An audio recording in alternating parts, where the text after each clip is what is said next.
Good morning, Genesis.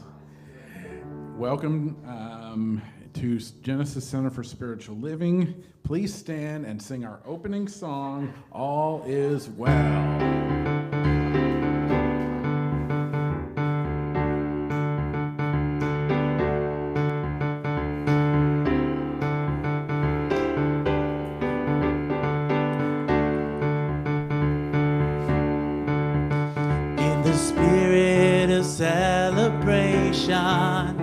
We're grateful in the brilliance of life's perfection. We're grateful for the blessings already given. In the goodness of God we're living, in the finished kingdom of heaven. All is well. All is well. In the spirit of celebration, we're grateful. In the brilliance of life's perfection, we're grateful. Blessings already given, and the goodness of God we're living in the finished kingdom of heaven, and all is well. All is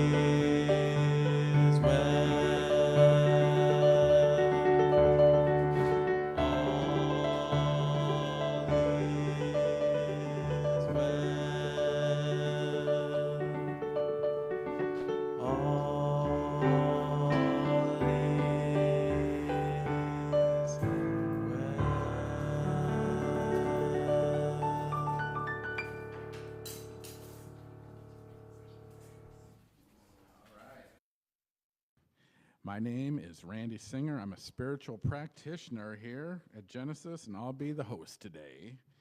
Our online host is Eric. If you're watching on Facebook, please say hello to everyone in the comments and share your reactions and make a connection.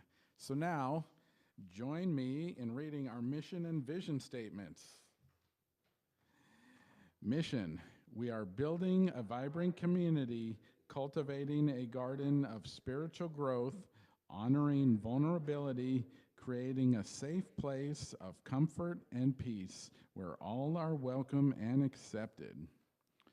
Vision: Genesis is a bright beacon with an unshakable heart of love, accepting all, a home for the soul where we each creatively express our spiritual brilliance.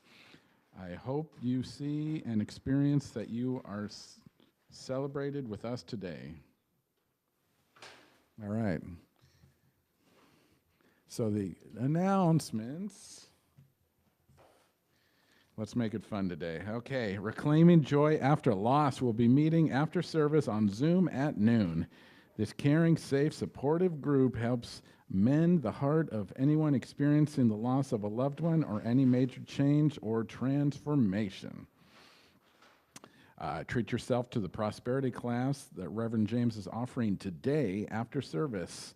Learn or polish your skills to experience a well-lived life. Okay, practitioner Christine S. Young will be facilitating the Mystical Path in January. Registration's now open. Unlock the timeless truths of mystics and harness the power of those teaching in your own life. Learn how the principle of oneness has a direct impact on your life and how to work with it masterfully. Sign up now to get the early registration discount. Christine S. is also inviting us to celebrate her 50th birthday on Sunday, January 12th. Check out the volunteer table for more information. And finally, save the date. Sunday, January 26th, we're headed to Sound Foundations to build Tiny Home. We will meet to work, connect, and serve our community in a hands-on way Let's make a meaningful impact together. We need at least 10 people. Please invite your friends to join us. All right.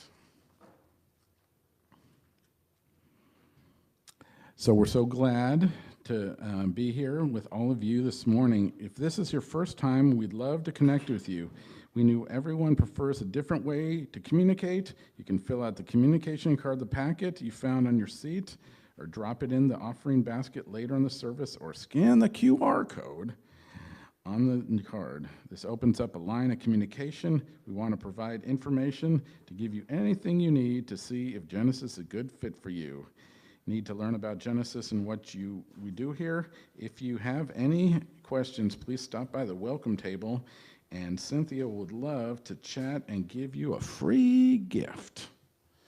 All right, so now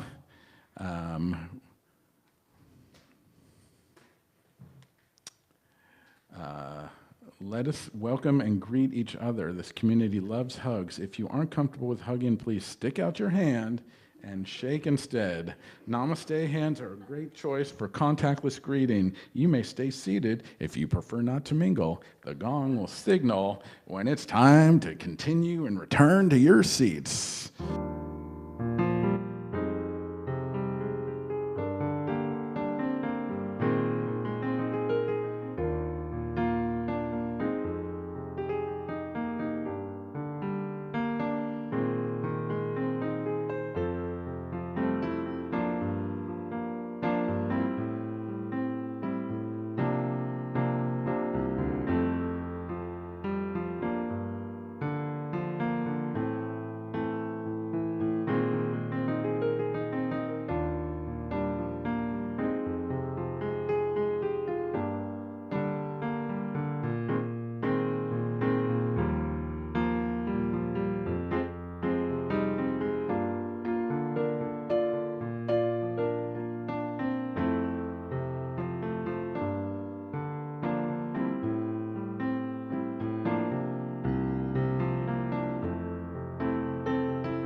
All right, I'll try not to bang the gong too loud this time. So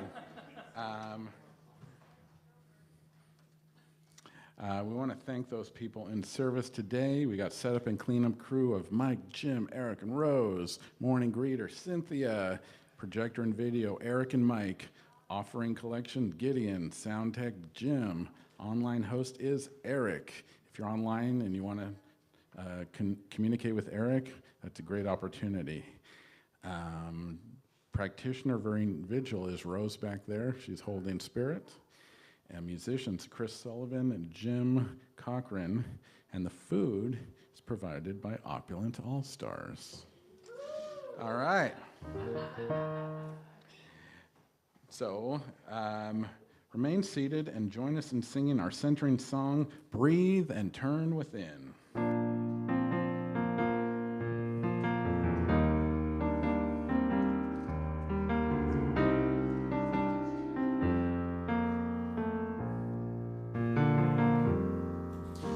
I breathe and turn within. I breathe and turn within. I open up my heart and feel God's presence. I breathe and turn within. I breathe and turn within. I open up my heart and feel God's love. I turn within. I breathe and turn within. I open up my heart and feel God's presence. I breathe and turn within. I breathe and turn within. I open up my heart and feel God's love. I pray and turn within. I pray and turn within. I open up my heart and feel God's presence. I pray and turn within. I pray and turn within. I open up my heart and feel God's love. I sing and turn within. I sing and turn within. I open up my heart and feel God's presence. I sing and turn within. I sing and turn within. I open up my heart and feel God's love. I open up my heart and feel God's love. I open up my heart and feel God's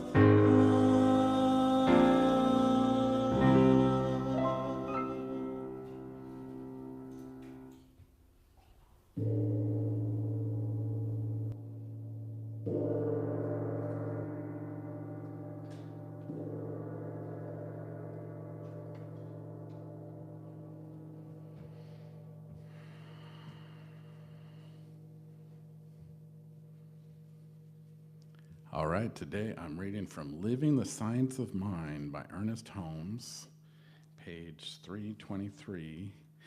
Take away the stone. Our word will have power in such degree as we sense that it is the activity of spirit within us, and the law unto that thing spoken of. We should have a sense of the indwelling spirit, all present and all powerful.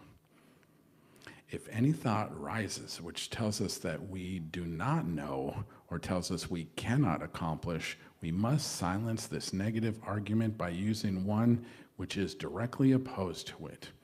We must again reassure our consciousness that there is but one presence, one law, and one power. This presence, law, and power is ours in its entirety. A treatment is not complete until it knows that all the power there is flowing through it. There must be no sense of chance about it. When Jesus, standing at the tomb of Lazarus, said, "Take ye away the stone," he was communicating with the spirit within him and establishing the consciousness that Lazarus was not dead. Then he was able to tell Lazarus to come forth. The practitioner is continually standing before the grave of some inactive thought, some dead hope, some apparently lost cause whose door is sealed with fear, doubt, despair, and uncertainty. Who shall roll away the stone, and who shall tell the dead hope to come forth, to be resurrected, to be born again? That is the work of the practitioner who speaks with assurance and certainty.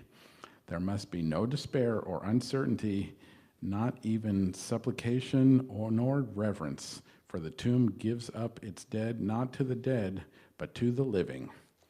And we are all practitioners in our own life, and we all have this ability to use a prayer treatment and fulfill it with spirit and power. And so let's take this moment now to pray. So I know right here and right now that each of us here is that all blessed, powerful incarnation of spirit, each moment in eternity. And I know that each of us as our own personal beings has our own life, our own wishes, hopes, and dreams, and we can activate those with belief, with energy, and with spirit, and it is good. And we are all powerful in each moment to the degree to which we believe, and it is good. And I say thank you, God, and so it is. And now, some more beautiful music with Chris and Jim.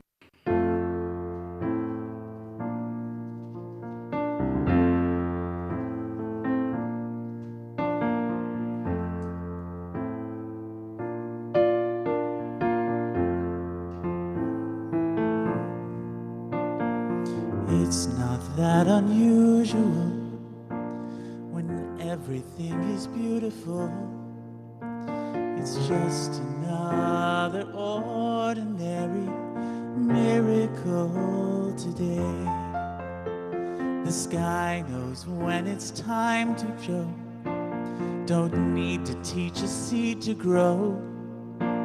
It's just another ordinary miracle today. Life is like a gift, they say, wrapped up for you every day. Open up and find a way to give some of your own. Isn't it remarkable? Like every time a raindrop falls, it's just another ordinary miracle today. Birds in winter have their fling, but always make it home in spring. It's just another ordinary miracle today. When you wake up every day, please don't throw your dreams away.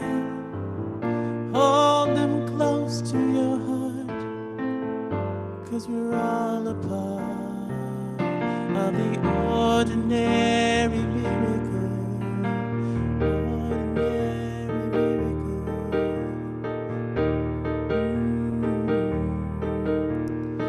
Ordinary miracle. Ordinary miracle.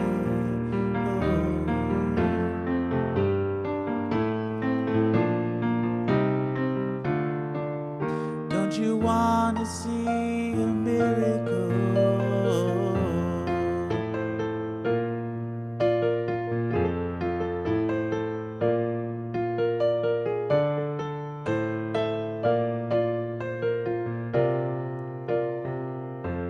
It seems so exceptional that things would work out after all. It's just another ordinary miracle today. Sun comes up and shines so bright and disappears again at night. It's just another ordinary miracle today.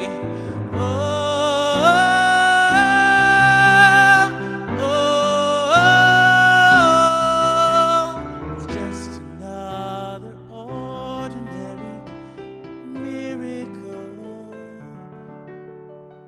today.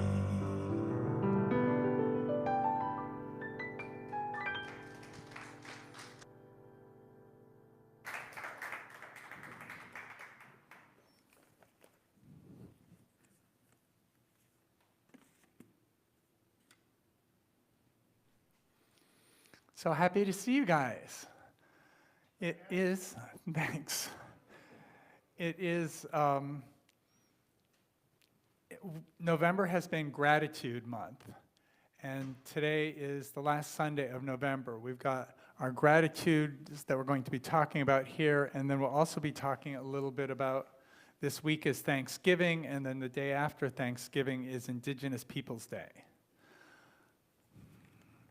I actually want to start out with thinking of Indigenous Peoples Day because in Burien, there's a land acknowledgement that the Burien City Council does before every meeting. And it's, we honor and acknowledge we are on the ancestral lands and waters of the many West Coast Salish people who have since time immemorial protected and been in relationship with the Salish Sea and these precious lands we know as Burien. We honor our region's tribal citizens, their descendants, and their ancestors, and we honor their valuable contributions to this region. Now, the tribes that were in Burien area were, the Duwamish were, but they sort of came here a little bit. It was sort of over the hill from their main stomping grounds. The Muckleshoot tribe actually hung out here, and when they signed a treaty with Governor Stevens in 1857, it was going to be right here. But it ended up being a little way southeast of here, which has worked out for them. Their Muckleshoot Casino was recently voted the best casino in the state of Washington, with 3 restaurants. They're making millions of dollars in profit every year, and they provide, over 1,000 jobs for all the local residents. And so they're really bringing prosperity. So Muckleshoots, they've got in the reservations 4,000 acres, and they also own 105,000 acres of forest that they get to use for recreation or really whatever they like. So the Muckleshoots are doing well.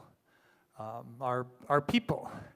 And Chief Seattle, of course, who the big city was named after, he was half Muckleshoot. His dad was Suquamish, which is on Kitsap Peninsula.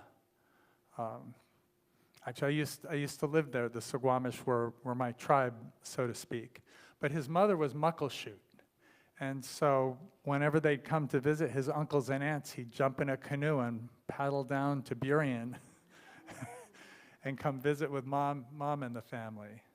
So it's nice to think of them. Also, the Buriens.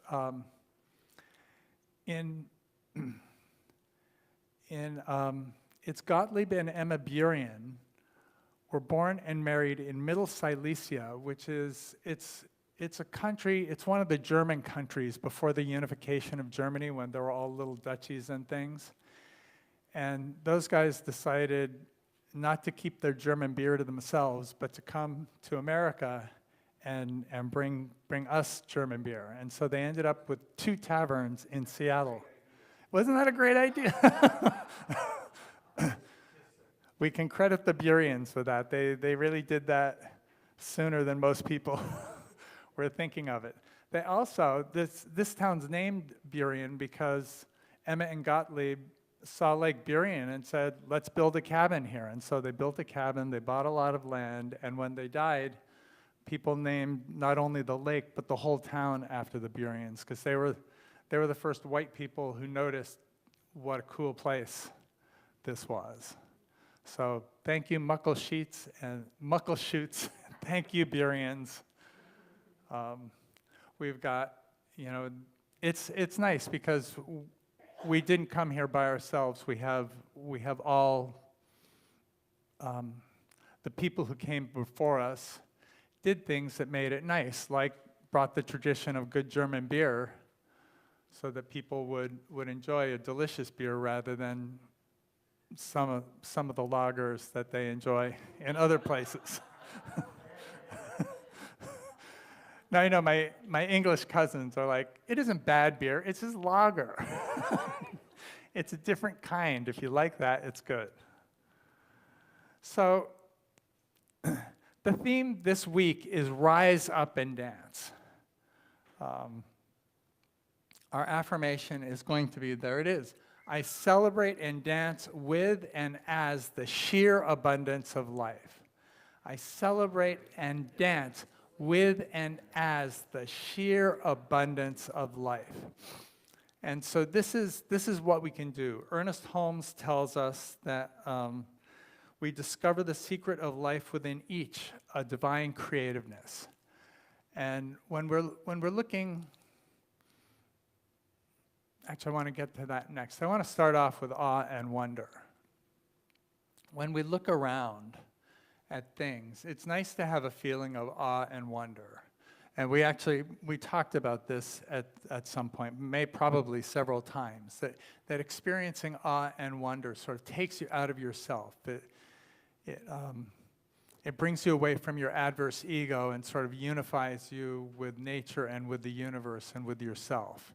So it's a nice feeling to cultivate. Some of the ways we cultivate it, if you can look closely at a flower and look at all the colors and the intricate designs in it, and that will bring us, that can bring awe and wonder. I'm actually I was admiring this little, this painting here, which is a numbered work of art, which has the CSL glyph on it, but it has so much more. The altar is always wonderful in some ways. It has this lotus flower on top of a stole, 3 rocks from Golden Gardens Park, and so much more. The Buddha. I've been admiring this tapestry lately too. People find things of beauty, and you can come and you can just get lost in the things of beauty that are just around us.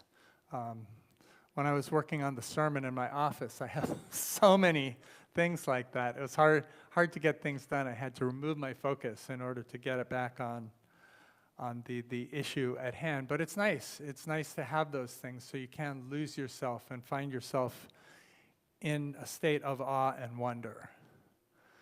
But gratitude, when I was a kid, gratitude didn't seem like such a great thing.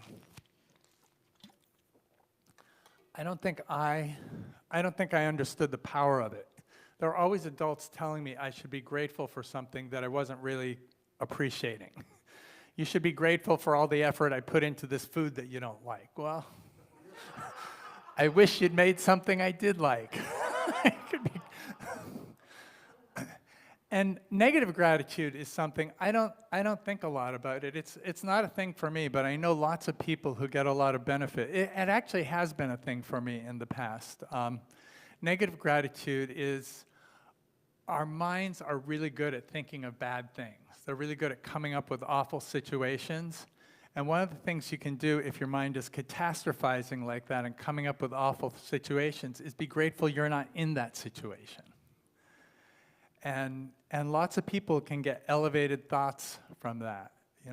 I tried to jump beyond having the negative thoughts, but I still get them. And why not take advantage of them? So it's nice. In fact, it's often an example of, I think Jesus said when he encountered a blind man, and the apostles, the disciples at that point said, "Why is this man blind? Was it something he did, or was it something bad his parents did?" And he said, "No, he's blind so that I can demonstrate the power of God." So maybe when something bad is happening to you. So I woke up this morning with a brain fog, and I couldn't make it go away. And then I talked to Randy about it, and he just said a couple words, and suddenly, boom! Fog was gone. And so this is just, instead of fighting with it, I could have known that we have that power. It's a powerful demonstration. Another way we can use gratitude in our lives is using it within, gratitude for ourselves. And this is something also where it's easy to get lost, where you're just grateful for the God in you. You're grateful for the aspects of yourself. You're grateful for all the parts of yourself, your history, your gumption, everything you have, your curiosity that makes your life beautiful. Mike, can we have the spiral? This is actually what my workshop this afternoon is going to be on. So this is a spiral dynamic chart, and people use this to describe parts of us growing up and different kinds of societies people live in and different kinds of ways that human beings, get up to. And what I want to do is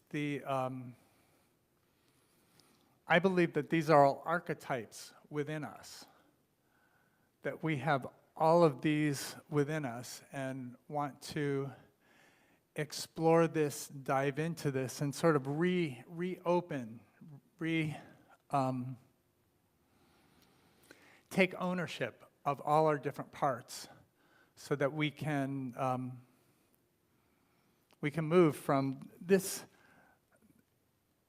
part of the spiral is really sort of fear and survival based, and then that part of the spiral is love-based.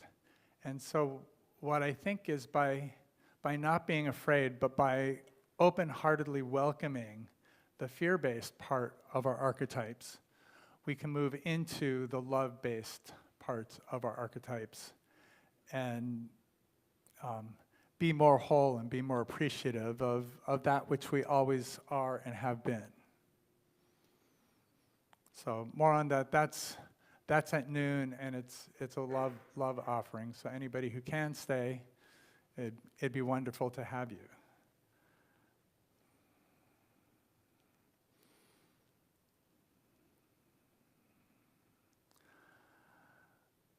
So thinking about Thanksgiving, I like to talk about the Thanksgiving in Massachusetts because my ancestor might have been there. He didn't really write anything, but we know that he was in Massachusetts at the time of the original Thanksgiving. And so he might have been there, he might not have been there. But I'm going to take a chance because it was his time and his place. So 1621, actually the Thanksgiving started in 1614. And Squanto was a member of the Wampanoag tribe who was wandering around on the coast, and he saw a ship come. It was an English explorer, and the English explorer said, "Hey, let me take you back to England." And Squanto said, "Do I have a choice here?" I said, "Not really, but I'll treat you well." He's like, "Okay."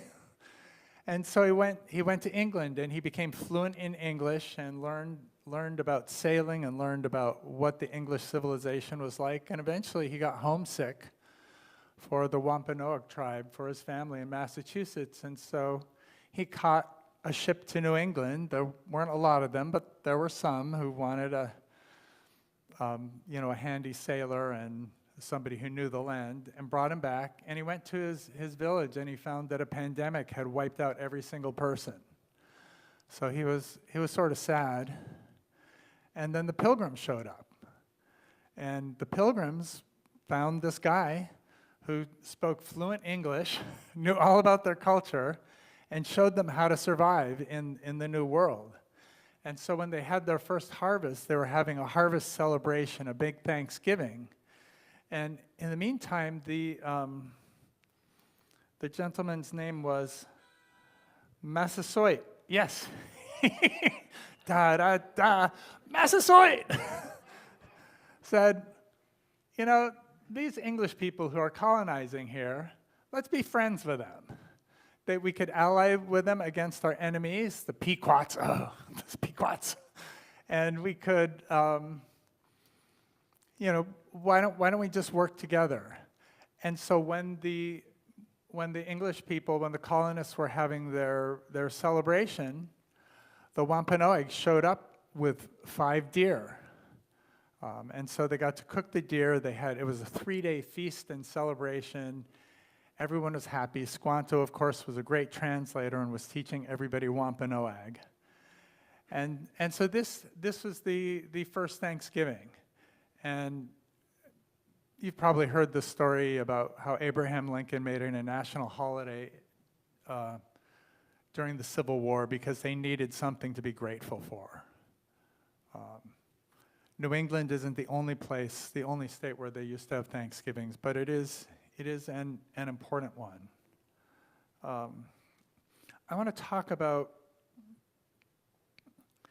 in 1887, so much later, Mr. and Mrs. George Bird. George Bird was a locomotive engineer, so he made sure that steam trains ran great. And he, at 21 years old, he got to go on a trip to Australia to keep the locomotives running. And he loved it. He loved it so much that when he sailed back to England, he got his fiancée, he said, "Don't you want to move to Australia with me?" And she said, "I'd love to move to Australia. It rains here all the time." So they got on a ship, and they were heading to Australia, and they ended up in the Pacific Northwest, and they said, "Forget Australia. This is where we want to be." I know. Why'd they do that? But they did. They loved it here. And he lived in a few different cities around the Northwest, but he ended up moving into Port Alberti. Does anybody know where Port Alberti is? Oh, a couple people. Okay. So it's on Vancouver Island. It's on the west coast of Vancouver Island, but it's on a deep inlet. So it's sort of in the middle of Vancouver Island. It's 2.5 hours drive from Victoria. So it's not walking distance from the ferry. But it is a cute little town. And in 1892, it was, in the wilderness with a tiny little community of settlers. And the Birds were at home when they had a knock on their door and came out, and there were 3 tribesmen from the Tich tribe. The Tich were the local tribe, but they were members of the Nhat, which is the coastal Indians along the west coast, or they're also called the Nootka, which you've probably heard more than the Nhat. And they said, "Come to our party. We want to celebrate you." And what these Nootka decided to do was to welcome all the new colonists, and so they brought them to the big house. And they had 7 different tribesmen singing songs. They actually composed a song for the Birds and the other colonists, and sang it. And they were dancing, and it was all in celebration of let's all work together. Let's get along. And then at the end of the evening, they gave them gifts of baskets, mats, and little toy canoes that you could either sail in the stream or put on your mantelpiece. But George Bird always remembered that wonderful welcome he had, and he said he became a local politician many years later, and he always had a warm feeling for the local tribes people, knowing how welcoming they'd been to the colonists. So this was another way that the gratitude, the tribesmen and the colonists being grateful for each other led to at least a few years of working well together. In Massachusetts, they had the problem of the pandemic and overcrowding, but they had years and years of working together and helping each other. I'm going to read to you about Emily Inez Denny, who my kids learned about in school. Did anybody here remember Emily Inez Denny? She's most famous for writing Blazing the Way, or True Stories, Songs, and Sketches of the Puget Sound and Other Pioneers. She wrote it in the 1890s and then published it in the early 1900s. She was an artist, an illustrator, and a magazine writer. She wrote articles in several different magazines. And she was considered to be the first white girl born in Seattle. She was born in Christmas 1853. And so she grew up in Seattle in the 1850s. She actually, it reminds me of when my son, the archaeologist, was working in downtown Seattle, right on 4th Ave and Cherry. They were digging up something and they found a bone, and it was a sheep bone. No, it was a deer bone. And so it's interesting that in the middle of this concrete jungle of downtown Seattle, just 150 years before, there had been deer prancing around. And even deer who could die and not have anybody eat them, just die a natural death.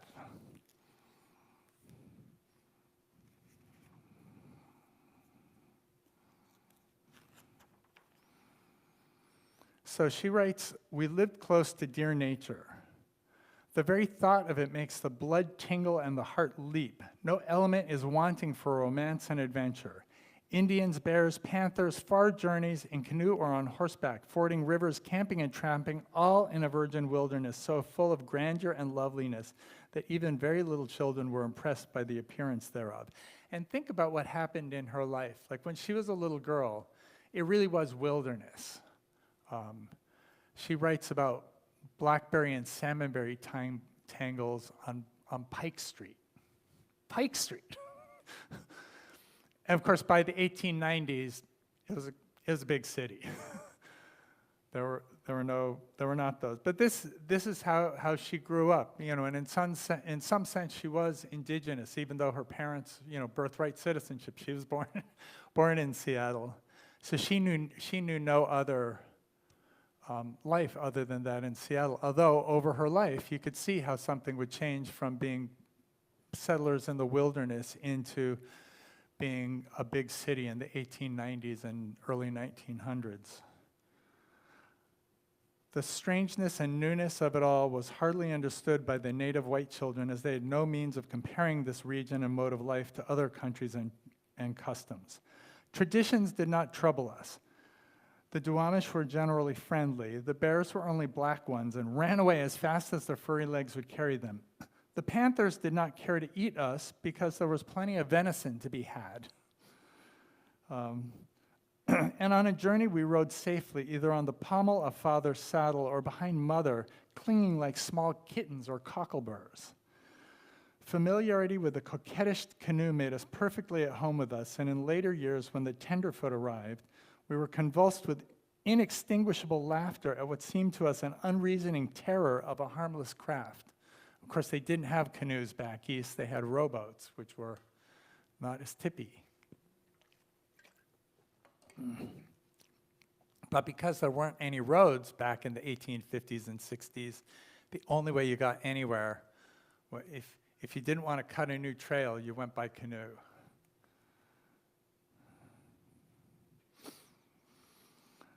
We like to run down the hills, facing the wind.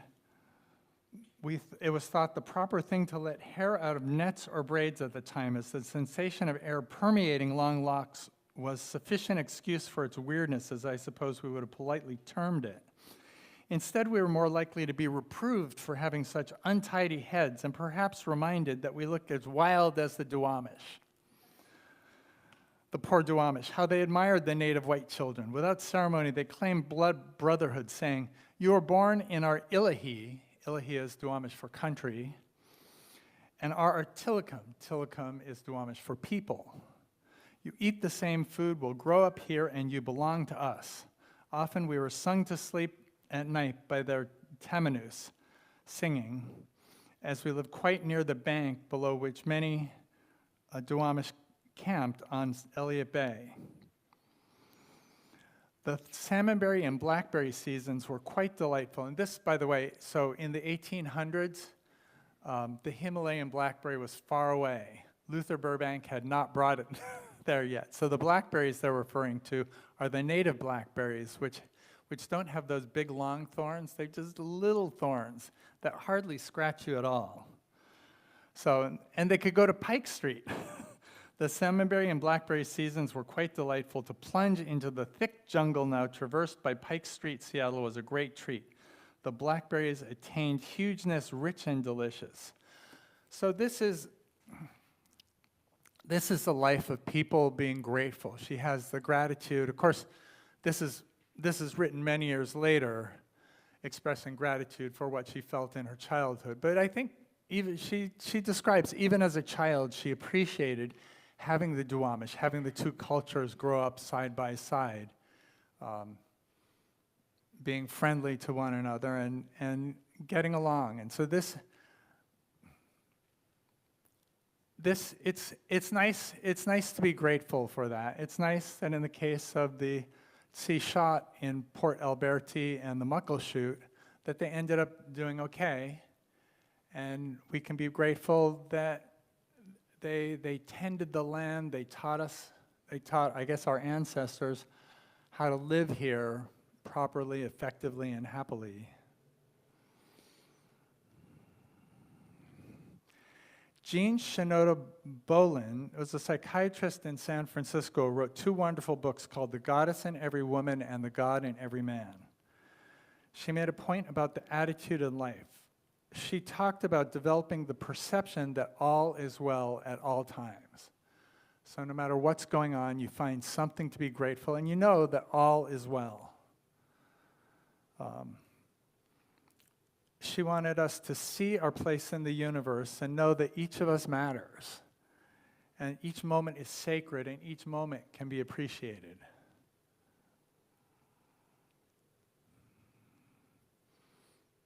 So we know that each of us has a place in the universe. Infinite being in all its wisdom brought us forth in this time and in this place, and we matter. We're here for something, for some good purpose.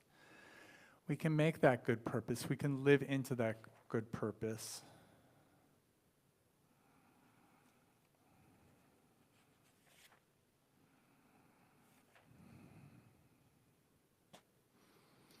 It's funny, I went out to dinner with one of my roommates many years ago to a Mexican restaurant in Silicon Valley. And going back home, the person I went with and I were each describing the experience we just had to our roommates who'd stayed behind. And as I was describing every single good thing that happened, all the food that was delicious, all the decor that was beautiful, all the sights we saw on the way that were wonderful, she described every single bad thing that happened. The food she didn't like, the service that could have been better, the decor that she thought was tacky. And I thought, every word she's saying is true. And we were there at the same time, but we had oceans different experience. So it was interesting. She was still a fun person, but she was very good at looking for what was wrong. And that negativity thing that I talked about earlier, she'd say, well, at least I'm not like this. At least this bad thing happened to me, but this other thing didn't. It also reminds me of a time I was miserable. I was going to spend the night at a friend's house, but when I went to their house late, I knocked on the door and nobody answered, and I think I couldn't wake them up because they were asleep. And I didn't have any place else to go, and so I just sort of slept in the hallway and was sort of cramped and uncomfortable, and then went off the next day. But what I remembered when I was suffering in the hallway was I thought, well, at least when I'm having a bad time in the future, I'll be able to think back to this time and say, at least it isn't that bad as that time you slept in the hallway. And sure enough, many times in my life when something awful was going on, I thought about sleeping in the hallway. I mean, it wasn't so, I was warm, I was dry. I managed to get to sleep. I didn't stay up all night, but I was still miserable, which I didn't have to be, but the fact that I could use this experience that I'd labeled as negative for something positive, transformed it into a positive force in my life. So we can even, this is like a post-traumatic growth situation. There's post-traumatic stress disorder, and there's also post-traumatic growth. It turns out post-traumatic growth is more common, but we talk about it less because there's really nothing to be done. It's a nice thing that you manage to do that. What we're trying to do, psychiatrists are trying to unlock the secrets of why some people get post-traumatic stress disorder and others get post-traumatic growth. So that's, I think, the lessons that I want us to remember from today. It's funny, the next section of my sermon's about dancing, but we're going to have dance music after the sermon. I think that works better. But we remember that when if you're not grateful, pretending to be grateful doesn't work. It just makes you resent the whole concept of gratitude. And we know that gratitude works. Ernest Holmes tells us that, and Myrtle Fillmore tell us that by opening our hearts to gratitude, it transforms the way we see the world. We're always looking for good things. And this is our November practice. AA 2.0, AA 1.0 has 12 steps, AA 2.0 has just 2 steps, so it's easier to remember. AA, in this case, stands for amazingly awesome. Step number 1 is something amazingly awesome is going to happen today. Step 2 is, I believe in miracles and blessings. And so following our AA 2.0 program, you know that you're going to see something amazingly awesome, and you can be on the lookout for it. And by being on the lookout for it, that will bring more wonderful things in your life. Whether they're attracted like magnetism or whether you just notice something you would have passed by otherwise. It doesn't matter. They'll be in your life. Gratitude does this. We can be grateful even when something negative happens. We can be grateful that it didn't happen to us or other people have it worse. I mean, it sounds bad, but it really helps rather than sort of wallowing in the negativity. And even like I did when I slept in the hall many years ago, at least I got to think, I'll be able to use this next time to remember I'm not as miserable as that. And we can also be grateful for ourselves, for our wonderful companions, for the people in our lives, and for our very selves. I think one of the things I like to do when I'm meditating or when I wake up in the middle of the night is just be grateful for the spirit within me, for the different parts of me. We don't need the spiral again, but you guys remember the spiral. The spiral are all the different parts that live inside of me, our inner children, our inner adults, our inner archetypes that help us manage the world and help us make the world a wonderful place for us. So this is Thanksgiving. So remember to enjoy Thanksgiving, Gratitude Day. It's wonderful. We have a whole gratitude month. Thank you, Abraham Lincoln. And Indigenous Peoples Day, it's nice to remember the people who took care of this land. As much as Emily Denny thought that it was all wilderness on Pike Street, I'm sure that the Duwamish planted those salmon berries. They said, we like salmon berries and blackberries. Why don't we arrange to get rid of some of the trees so there's room for the salmon berries and blackberries to grow here on Pike Street? And then Emily Denny can come and enjoy them and write about them. Now, probably not that specific, but there was a lot of landscaping going on. The tribes took care of the environment. They didn't over-harvest, and they managed to find the right place for the right things to grow, to bring opulence and abundance to everybody. So let's say our affirmation 3 times together. I celebrate and dance with and as the sheer abundance of life. I celebrate and dance with and as the sheer abundance of life. I celebrate and dance with and as the sheer abundance of life. And we're going to have, we have 3 cards. We have 2 cards and an envelope on our seats. It turns out it's pledge time. And so we have the best day ever cards. And you don't have to fill this out. You can do your pledge online. You can do your pledge anytime. But we're really, for our budgeting for 2025, we'd like to know, the board likes to know how much money we have in our budget. So how much are people pledging to support the church?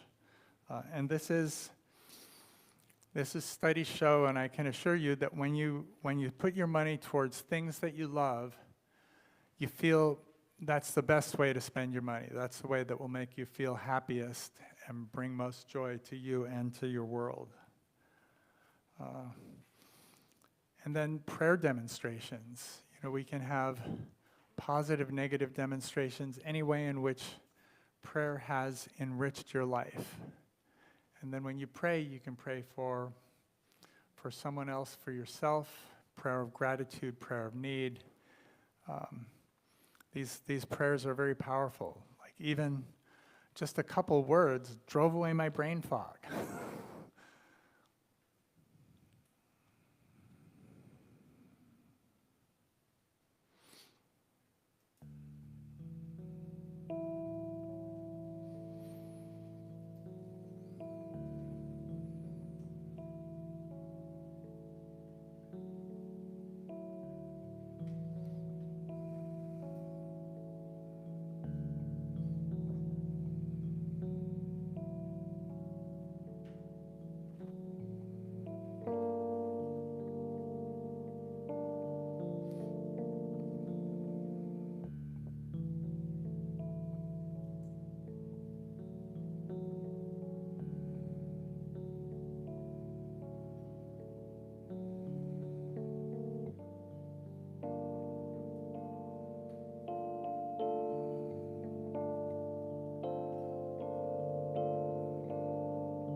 Now, the wonderful Chris Sullivan. All right, folks, as promised, this is a dancing song. So if you like to dance, feel free. If you don't like to dance, please feel free anyway. If you don't want to stand, that's okay too. Just maybe move a little bit in your seat or move your arms. That's fine. You know, just do what you like. And this song is a lot of fun, and I hope you enjoy it.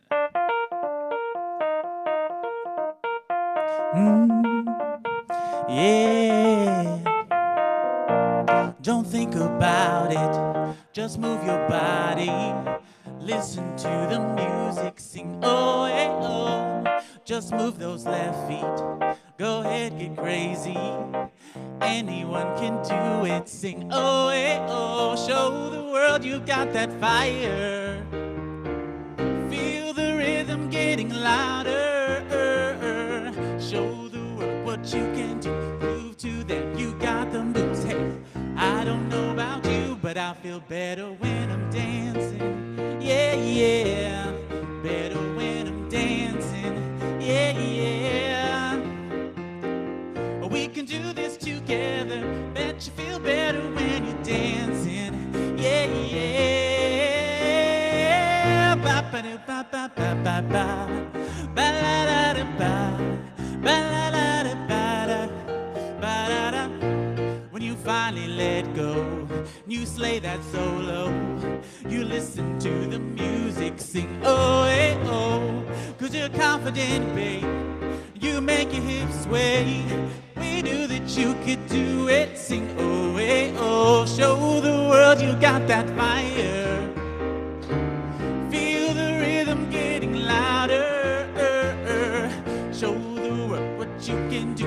Prove to them you got the moves. Hey, I don't know about you, but I feel better when I'm dancing. Yeah, yeah. Better when I'm dancing. Yeah, yeah. Oh, oh. We can do this together. I bet you feel better when you're dancing. Yeah, yeah. Ba ba do ba ba ba ba ba. Ba la da da ba da. Ba la da da ba da. Ba da da. Ba ba do ba ba ba ba ba. Ba la da da ba. Ba la da da ba da. Ba da da. Oh, hey, oh. Oh, hey, oh. Feel better when I'm dancing. I'm better when I'm dancing. Oh, hey, oh. Feel better when I'm dancing. Yeah, yeah. Better when I'm dancing. Yeah, yeah. Don't you know we can do this together? Bet you feel better when you're dancing. Yeah, yeah. Ba ba do ba ba ba ba ba. Ba la da da ba. Ba la la da ba da. Ba da da. Ba ba do ba ba ba ba ba. Ba la da da ba. Ba la da da ba da. Better when I'm dancing. I'm better when I'm dancing. Yeah, I feel better when I'm. Yeah, yeah.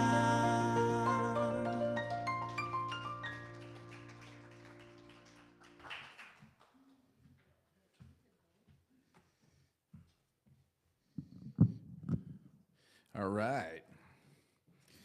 Genesis is a community dedicated to love, inspiring harmony, and creating connections to empower spiritual growth. And we love that you're here to share it with us. This is an invitation to participate in circulation, to connect with abundance and generosity.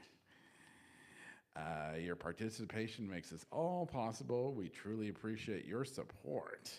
Take a moment to craft your financial gift. If you're on Facebook, visit our website, genesiscsl.org, or you can text your tithe to 206-800-7595.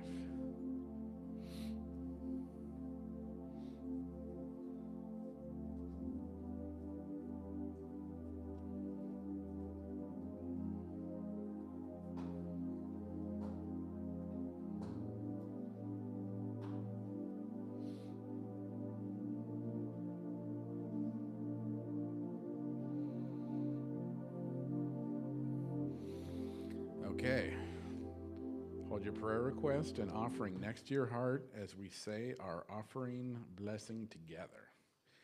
Divine love through me blesses and multiplies all that I am, all that I have, all that I give, and all that I receive, and I am thankful. All right, we are going to have the collection by Gideon.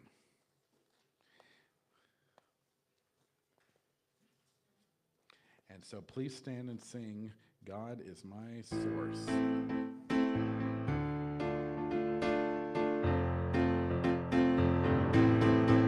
God is my source. God is my power. God gives me everything I need. So I give thanks for all my blessings. God gives me everything I need. God is my source. God is my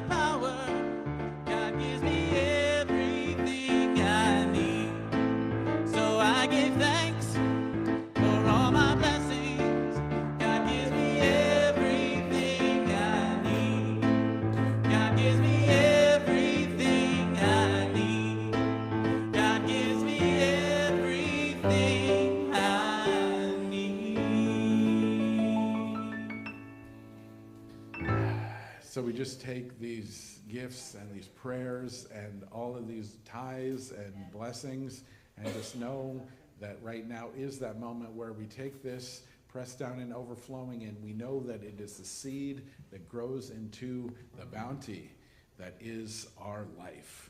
And we give great gratitude knowing that it is good and it's already in action, it's already happened. I say thank you, God, and so it is. All right. So, thanks for joining us. Okay. Jumping the gun. Okay, thanks for joining us today. Please join us after service for food and fellowship. I'll be in the alcove here for prayer, and wishing everyone a good week. And let's stand and sing our opening song, I Release.